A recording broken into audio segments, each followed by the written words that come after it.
Who knows the first law of thermodynamics? Energy is never created nor destroyed. It's transferred from one party to the next. I don't necessarily call it time management. And who could tell me why I don't call it time management? Because it's not so much about the time and more about how you're spending the energy and when and where. My brother, you can't stop time. You can't really manage time. You can only manage your energy. So who can tell me what these numbers mean?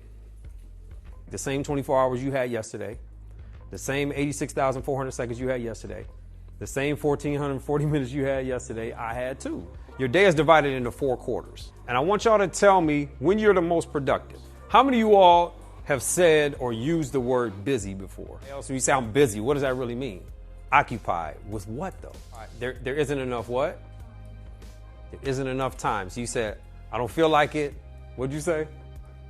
I'm occupied or not enough time. I've worked with students for years and I'm like, if you're really that busy, let me just follow you around, see how busy you are. And they'd be like, well, no, I ain't that. Excuse me? You just told me you was busy. Let me follow you around and see if you're really that busy. My system doesn't work for everybody. Next time you think about saying you're busy, think about how honest or dishonest you're being. Just be like, yo, that's really not my flow. I'm not trying to do it. And it's okay. Or I have something that's already scheduled. Because all of us say we don't have time, but we actually do. How many of you all have a bucket list? What's on your bucket list? So we have things on our bucket list, right? But we realize that, yeah, it's going to take time. Tell me what's on your bucket list. What are those things that you just say, I don't feel like doing? Oh, I'm busy. Oh, I'll do it tomorrow. Oh, We all got a bucket list. We don't necessarily write it out that way, but we may speak it. Bump it means like, yo, it's really not that important. I will do it when?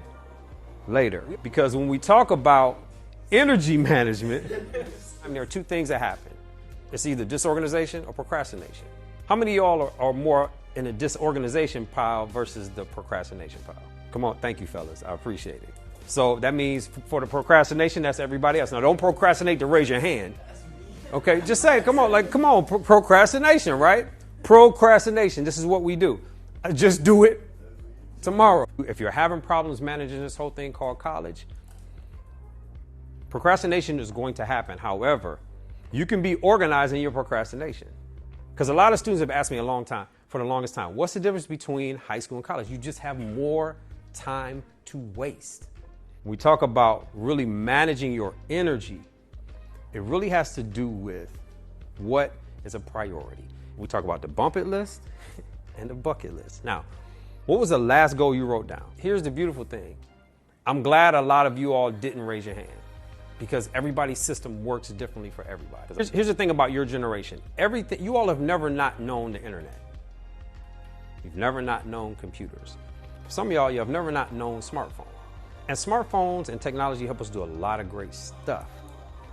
However, there's something to be said about when you write stuff down, you just remember it better. What has happened is we've been classically conditioned to feel like we have to be near our phones all the time. But that technology has taken away some of our time. And that's what I'm talking about, disorganization versus procrastination. So I ask again, which pile are you in? Disorganization or procrastination? Because some of y'all say y'all didn't write stuff down. Would you consider yourself to be considerably organized? No?